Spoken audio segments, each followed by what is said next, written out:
Quem é Maria Bela? Quer que eu comece assim? Sim. Bom, então, olha, é assim.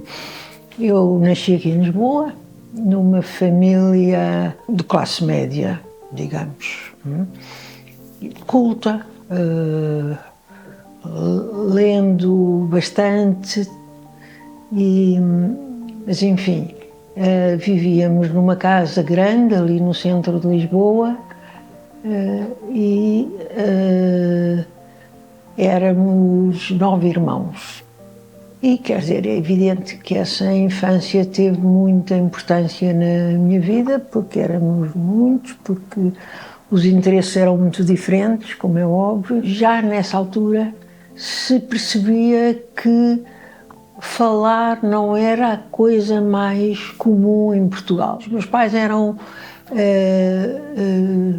não tinham estudos especiais, quer dizer, fizeram o liceu habitual. A minha mãe nem sequer, a minha mãe fez aquilo que faziam as mulheres nessa altura, que era francês, piano e não sei quantos, mas eram pessoas inteligentes e eram pessoas muito abertas, felizmente para nós, porque era também um meio católico, mas não era nada um meio católico fechado. Não sei porquê, era dentre os meus irmãos talvez a mais fechada, ou seja, falava muito pouco, envergonhava-me muito depressa e tinha... O que eu gostava de fazer era ler, portanto, ia para um canto da casa, a casa era muito grande, tinha 3 andares e eu arranjava sempre uns cantos onde não havia ninguém, onde eu me ia pôr a ler. E é verdade que essa vida interior, se podemos chamar assim, me facilitou a vida na psicanálise. De uma maneira, de outra maneira não. De uma maneira no sentido de que eu era muito mais sensível, aturava mais facilmente as relações não ditas entre as pessoas do que normalmente. E isso fez-me, eu lembro-me que quando eu estava no princípio da faculdade de Psicologia, de ir a passear na rua, bem, isto era em Louvain, em que ainda havia pouca ligação à psicanálise. E eu lembro-me de ir na rua e pensar que os nomes que os pais dão aos filhos têm a ver com aquilo que eles querem dos filhos.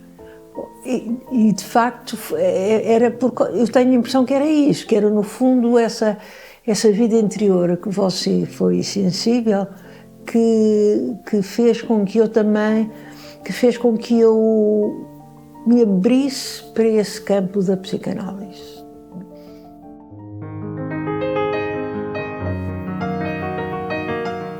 Pronto, eu, portanto, fui para educador de infância, tive visitante entre educadora de infância e assistente social, felizmente fui educadora de infância, e tive uma professora de psicologia que era,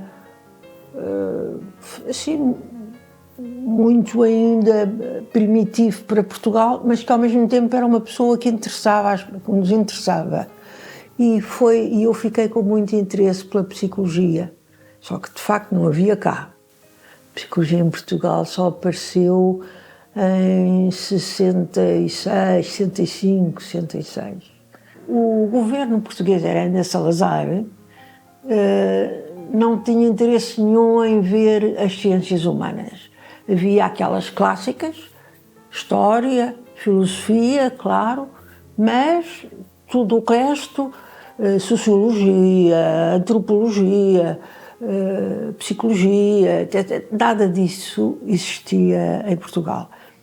A psicologia começou mais cedo porque uma congregação de padres, de frades, que mandavam missionários para a África, sentiram necessidade da psicologia e foram eles que abriram um curso de psicologia.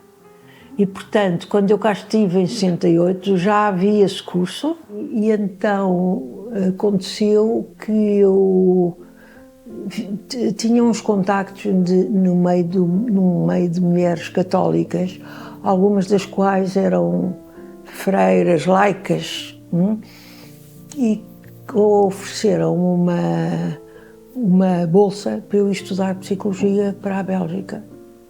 Olha, eu fiquei super contente. E, nessa altura eu tinha 21 anos. Quando eu fui para Lovaina, a psicologia lá era muito experimentalista.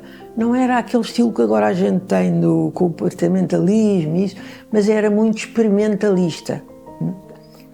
Um ano antes de eu lá chegar, tinha entrado lá um professor diferente, que eu não sei de onde é que ele veio. Sei que ele dava aqueles cursos que os outros não queriam dar. Introdução à psicologia, até dava também estatística, e depois outras cadeiras de psicologia de psicologia diferencial, fazia assim coisas mais interessantes e mais vivas do que lá era habitual. Era muito mais aberto, fez-nos ler Freud e nomeadamente no segundo ano, fez-nos ler o texto que ainda não tinha sido publicado, senão na Enciclopédia Francesa, sobre o Estádio do Espelho, do Lacan, o texto de Lacan, em 61. Portanto, ele fez-nos ler esse texto e fez-nos uma prova oral sobre esse texto. Portanto, foi aí que eu comecei a interessar-me pela psicanálise, apesar de ter sido uma questão de sorte, porque se não for aquele professor ter caído lá, não seria assim. E foi nessa altura que eu fui a Angola. Quer dizer que eu tinha que fazer uma tese de licenciatura, que nessa altura fazia-se, agora não sei se se faz, mas na altura fazia-se. E então resolvi perguntar a esse meu professor se me arranjava um tema que eu pudesse fazer em Angola, e perguntei àquelas mulheres que me pagavam a minha bolsa se me arranjavam maneira de eu ir a Angola, e pronto, lá fui eu para Luanda, onde pensava ficar o verão, a fazer até, mas acabei por ficar um ano, porque obviamente tinha ainda bastante trabalho a preparar lá. A minha estadia em Angola foi uma outra abertura ao mundo, porque, por um lado, quer dizer, foi o colonialismo que eu não sabia que era. Para mim, a África era os pratinhos das missões, não havia mais. Portanto, vi o que era a colonização, o que era a forma como as pessoas eram tratadas, embora eu tenha essa ideia desde esse tempo. Não era como depois eu vim a saber que era nos outros países europeus. Não que fosse mais desenvolvido, digamos, mas era muito mais humana a relação. Bom, então lá fiz esse trabalho, tive 3 meses lá no campo, no meio das cubatas, a trabalhar com as crianças. Como havia guerra nessa altura entre Portugal e Angola, as pessoas começavam por olhar para mim com um ar um bocado desconfiado, mas eu, nem em Luanda, nem na cidade, não é na cidade, no campo, mas na cidade perto, onde eu estive a trabalhar, não havia guerra ativa aí nessa zona. Portanto, foi também mais fácil, como é óbvio. Eu era muito fechada do ponto de vista da sexualidade, ou seja, fechada não no sentido de retrógrada, nem sequer tinha ideias, não estava para aí virada. E tive 3 anos de aulas na Bélgica, e isso para mim não existia. Tinha amigos, trabalhava com eles, estudávamos juntos e tudo, mas era sem nenhuma sem nada de ligação ao desejo, não é? Desse ponto de vista. E foi em Angola que eu, por um lado, com as mulheres, com as mães das crianças nuas, cheias de enfeites, mas nuas, que me impactaram o corpo, se pode assim dizer. Não é? E por outro lado, também apaixonei-me pela primeira vez em Angola, embora fosse um amor platónico, mas de qualquer maneira, de repente, de facto, todo esse lado da vida tomou forma para mim. E quando eu voltei para a Bélgica, para acabar de fazer o último ano e escrever e apresentar a tese, já não foi nada a mesma coisa do que era antes. Voltei para Portugal em 68, 67, 68. E tive cá um ano a trabalhar, já, como psicólogo, mas percebi logo que aqui eu não conseguia avançar na clínica. Percebi que eu precisava de fazer formação em psicanálise, mas a única coisa que eu fiz cá foi, no fundo, arranjar um namorado e pronto.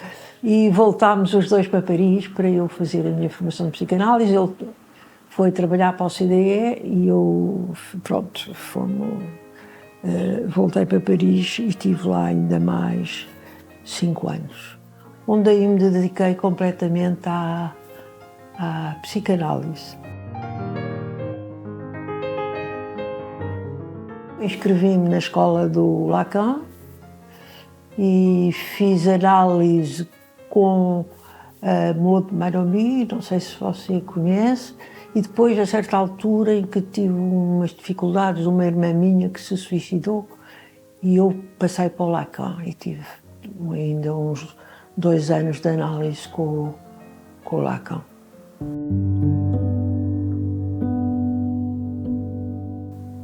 A Maud Maromi era uma mulher inteligente e boa analista, suponho eu, e tinha criado um centro de crianças, de psicoterapia de crianças e tal, mas eu não tinha a sensação de uma verdadeira transferência, sabe? Ou seja, de eu me sentir ligada fortemente a ela. E, portanto, não foi muito difícil sair do pé dela. E com o Lacan,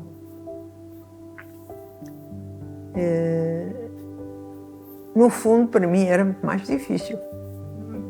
Porque o Lacan, para mim, era um personagem, eu aos seminários dele, etc. Ele era um personagem, assim, enorme. E eu era uma mulher muito tímida. De modo que, quando eu lá cheguei, a primeira vez e a segunda vez de cada uma das vezes, como eu ia muito mal e muito cheia, mais ou menos era fácil falar daquilo que me estava a atrapalhar tanto. Mas depois ele intimidava-me, que era uma coisa horrível. Não que fizesse nada de mal. Eu é que diante daquela figura ficava super intimidada e incapaz de abrir a boca. Então o que é que eu fazia? Quando saía da sessão, chegava à casa e escrevia num papel tudo quanto não tinha podido dizer e ia pôr na caixa de correio dele. E a minha análise foi feita praticamente toda assim. Sensacional. E para ele recebia as cartas Não, nunca disse nada sobre isso, A única vez que eu tive a sensação, de facto, que aquilo significava qualquer coisa para ele, foi quando eu decidi vir para Lisboa. E ele não queria que eu viesse para Lisboa, ele queria que eu continuasse lá. E quando cheguei ao consultório dele, na vez seguinte a ter escrito a carta, pela primeira vez, ele estava com a minha carta na mão. E ele comigo tinha uma certa ilusão, que eu não deixei ir para a frente, que era de que eu fiquei só 2 anos com ele, depois vim-me embora para Portugal. Uma coisa com que eu tive sempre dificuldade foi com a língua. Quando estava em França, que fiz psicanálise em francês, eu tinha sempre a sensação de que não conseguia falar do que era a minha vida, do que era a minha história, porque não ia ao encontro das estruturas culturais dos franceses. E isso foi qualquer coisa que eu também levei um bocado de tempo. Era um pouco como se era um pouco o mesmo efeito que eu tinha na atividade política. Era como se eu falasse de coisas que as pessoas, como você diz, que as pessoas depois não podem responder. Não? E eu digo que ele tinha uma certa ilusão porque ele ficou um bocado triste quando a Betty Millen foi. Você leu o livro dela? Do papagaio ou o outro da história da vida? Lacan ainda, exato. No outro livro ele conta, não sei se nesse conta, que quando ela foi lá pedir para fazer análise com ele, que ele disse para ir ter com uma portuguesa, que deu o meu nome. E, portanto, eu acho que ele tinha, de facto, uma certa expectativa relativamente a mim, que eu não deixei ir até ao fim. É uma questão interessante, não é? Porque a ilusão, de facto, vem dos dois lados. Não é? Ou seja, a ilusão, até de mais do que dois, digamos. Enfim, a ilusão vem do psicanalista, de que vai dar ao seu paciente ou aos seus pacientes a possibilidade de reencontrar a sua verdade, digamos,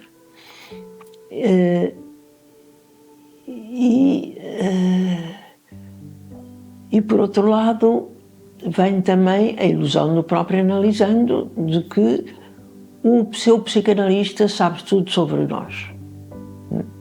O que eu acho que aconteceu do lado do Lacan é que ele tinha uma grande curiosidade pelos seus pacientes e, nomeadamente, pelos seus pacientes que vinham de outros sítios, de outras culturas.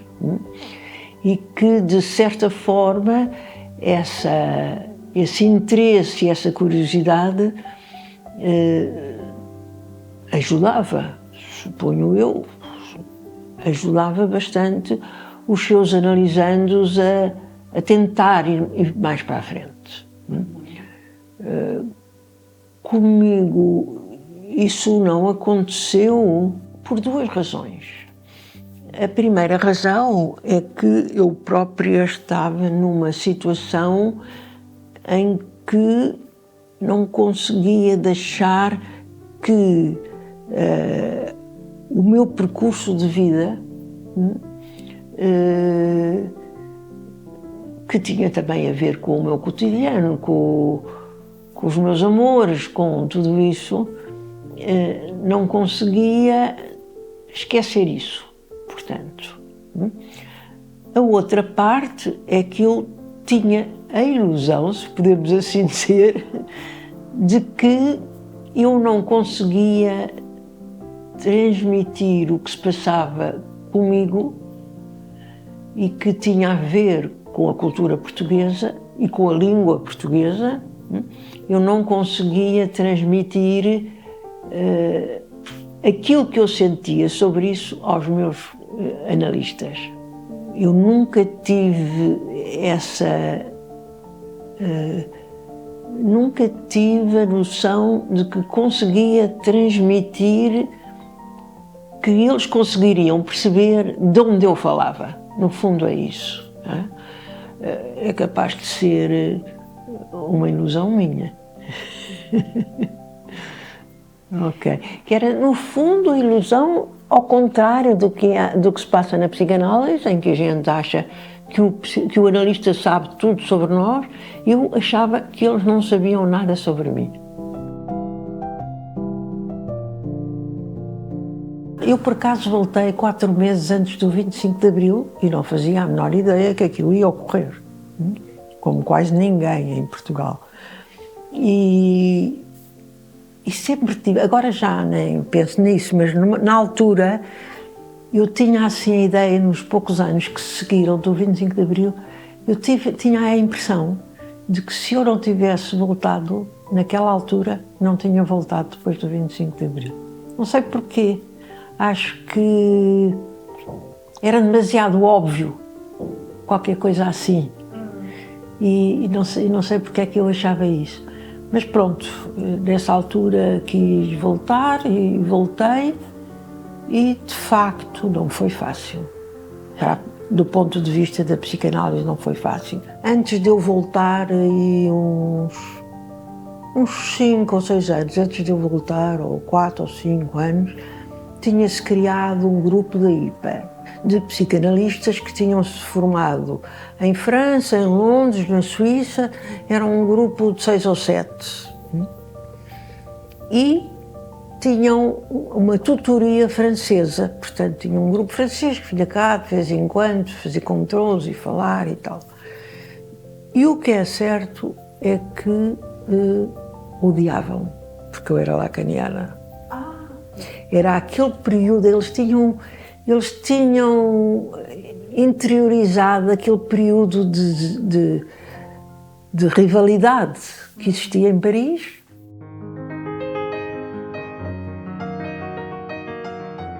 Eu ainda tentei, a certa altura, entrar para a Sociedade Portuguesa de Psicanálise, que é a IPA, mas não deu.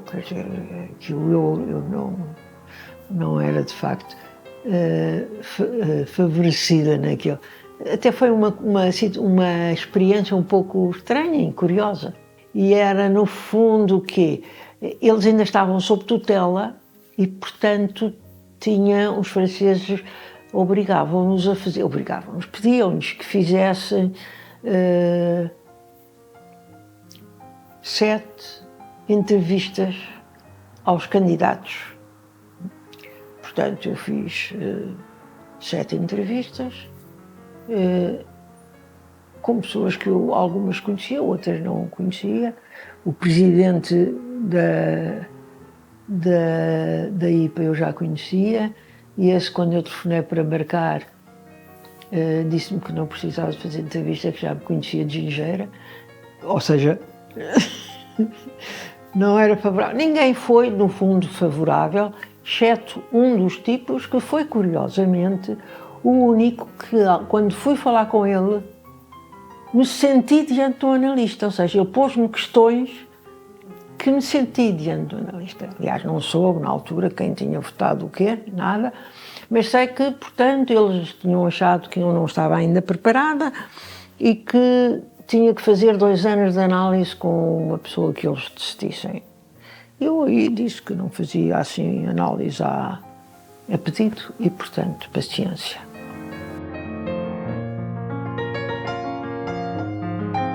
Quando cá cheguei, e porque era psicanalista, comecei a ter atividade política, não atividade partidária logo, isso só tive um pouco mais tarde, mas a escrever,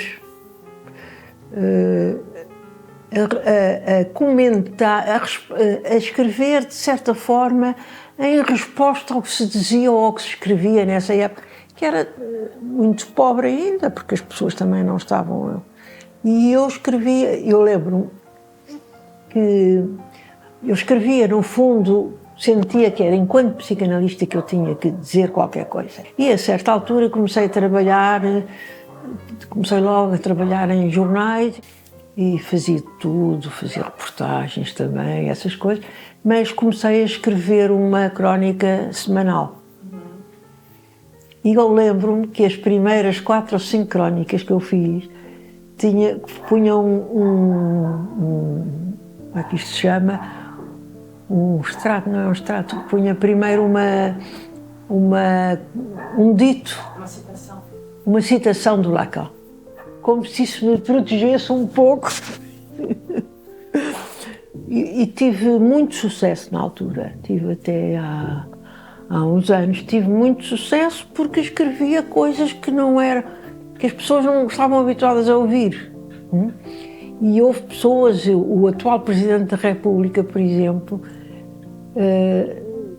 ele mudou completamente, é um tipo que escrevia também era cronista, e mudou de estilo um pouco a partir da forma como eu escrevia, sabe?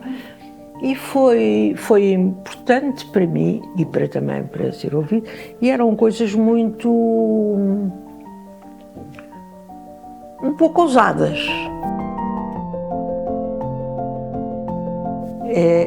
Eu acho que o que eu na altura sentia, digamos, era dar para o público uma certa interpretação do que era dito, que não era habitual.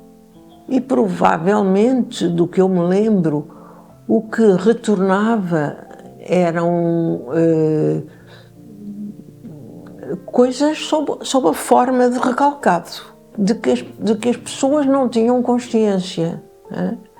E eu penso que o que eu tentava era abrir esse recalcado. Com os meus escritos, o que eu tentava era levar as pessoas a pensar e a falar daquilo que estava nelas e que não era isso, que elas não se davam conta que era disso que elas estavam a falar, digamos. E depois, a certa altura, fui para o Parlamento Europeu 7 anos. Eu vou-lhe contar uma história engraçada. Eu fazia parte de um grupo que eu gostei muito de fazer parte e que era um grupo constituído por um representante de cada país que, no fundo, tinha sido colonizado pela Europa. Ou seja, eram os países da África, de Caraíbas e do Pacífico. Um representante de cada um desses países e igual número de deputados europeus. E nós reuníamos 2 vezes por ano, durante uma semana, uma vez num país da Europa, outra vez num desses países. Eu fiz parte desse grupo, portanto, como deputada do Parlamento Europeu, e a primeira vez que eu fui, aquilo passava-se em geral num hotel, onde todos dormíamos e onde comíamos. Pronto, e os intervalos nós reuníamos e fazíamos coisas. E da primeira vez, quando fomos almoçar, eu olhei para a casa de jantar, onde havia uma série de mesas, apesar de tudo eram aí umas 140 pessoas, porque eram para aí 70 países, mais 70 deputados europeus. Eu, por acaso, ia com a minha assistente e olhei e vi que só havia as mesas dos pretos e as mesas dos brancos. E eu, como ainda estávamos a entrar, eu vi que havia uma mesa de africanos com 2 lugares vazios e peguei na minha assistente e disse: vamos para ali. E foi a primeira vez que isso aconteceu, foi um espanto para as pessoas. Quer dizer, isto mostra que, de facto, eu estava atenta a coisas que as pessoas não estavam. Ouvia e via coisas a que as pessoas não eram tão sensíveis. E aconteceram várias coisas destas assim. Isto mostra que o que eu tentava fazer era ouvir o que se estava a passar. Não é? E, em face do que eu ouvia, reagia. E é nesse sentido que eu digo que foi a psicanálise que me ensinou a ouvir. O que aconteceu, por exemplo, nesse grupo foi que eu propus a um português, a um deputado português, por acaso também era do mesmo partido que eu, mas havia de outros partidos também, propus-lhes que a gente fizesse uma como é que isto se chama? Uma proposta, uma moção, que era o que se fazia ali. Os africanos e os outros faziam uma moção para discutir com os europeus faziam moções para discutir com os outros, e eu propus que nós fizéssemos uma moção com os de língua portuguesa, europeus e não europeus. Foi a primeira vez que aquilo aconteceu e as pessoas olharam para aquilo e disseram: mas onde é que isto vem? Quer dizer, é assim, foi engraçado. O Centro Português de Psicanálise oficialmente só começou por volta de 94, nos primeiros anos dos anos 90. Mas as nossas atividades com a ALI e também entre nós, digamos, começaram mais cedo. Começaram nos anos 80, meados dos anos 80. De início houve um grupo que veio ter comigo de intelectuais, de professores universitários. Eram poucos, eram 1, 2, 3, 4, aí uns 4 ou 5, que queriam estudar Lacan. E então chamámos-lhe a isso percurso freudiano, mas eram pessoas que não eram psicanalistas, nem tinham feito psicanálise. Mas pronto, fizemos isso durante um determinado tempo. E depois então foi o grupo já de pessoas, de psis, já psicanalizados, ou enfim, já tendo feito psicanálise. E aí começámos então um trabalho mais afincado e tínhamos essa possibilidade de fazer cá vir pessoas diferentes. Não tínhamos ainda um nome, mas reuníamos todas as semanas em minha casa, estudávamos e, sobretudo, também começámos a organizar conferências e coisas, porque nessa altura a Embaixada de França tinha aqui um centro franco-português que era muito ativo, e então eu com eles organizava, eles convidavam as pessoas, pagavam as viagens e a estadia, e vieram cá bastantes franceses fazer sessões e, portanto, era mais aberto para fora e isso. E pronto, e foi, por aí em diante fomos avançando, umas vezes com maior facilidade, com o apoio da Embaixada de França. Depois, quando foi a crise de 2008, não foi que houve uma crise, a Embaixada de França fechou esse departamento do Instituto Franco-Português e, portanto, deixou de fazer esse tipo de atividades, porque já não tinham dinheiro. Abandonaram, aliás, o local onde isso se passava. É muito o grupo de analistas. Depende do que é que cada um considera esse fazer grupo. Cada um do grupo sente relativamente a esse fazer grupo. Eu acho que nós tentamos e tentamos,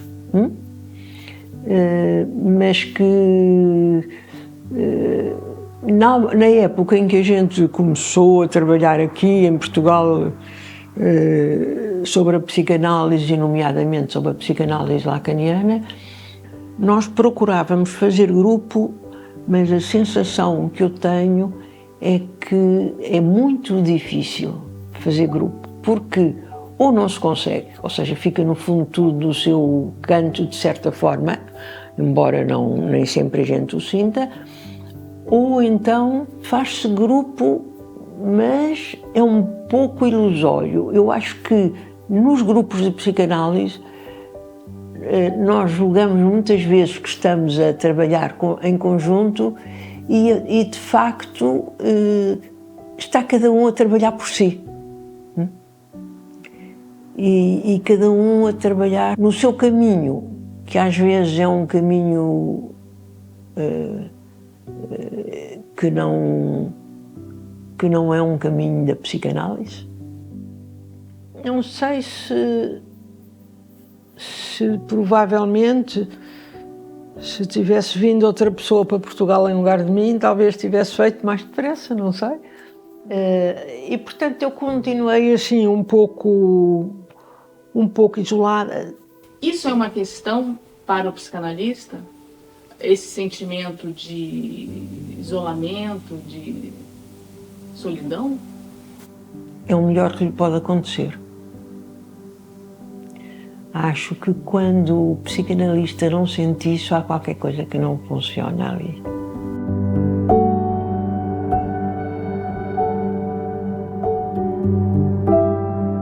Uma coisa é certa, é que a psicanálise não é um caminho que seja diferente do caminho da vida de cada um.